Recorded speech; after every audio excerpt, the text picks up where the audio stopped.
Saudi अरब के अंदर ईद अल अज़हा यानी कि यकम ज़ुल्हिज्जा का चाँद आज नज़र आ जाएगा। महकमे फ़ल्कियात ने कहा है कि आज चाँद ओमान, फ़लस्तीन के शहर अल कुदस में वाज़ेह तौर पर आँख के साथ भी देखा जाना मुमकिन है और सऊदी अरब के अंदर दूरबीन के साथ चाँद नज़र आ जाएगा और कल सऊदी अरब के अंदर यकम ज़ुल्हिज्जा होगी और 6 जून बरोज़ जुम्मतुल मुबारक को सऊदी अरब के अंदर ईद अल अज़हा मनाई जाएगी।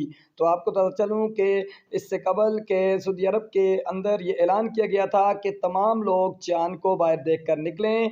इंशाअल्लाह अज़ीज़ चाँद की आज 29 तारीख़ है और सऊदी अरब के अंदर चाँद आज वाज़ेह तौर पर दिखाई देने के इम्कानात हैं। वीडियो को लाइक करके चैनल को सब्सक्राइब कर दें। आप भाइयों से छोटी सी रिक्वेस्ट है। थैंक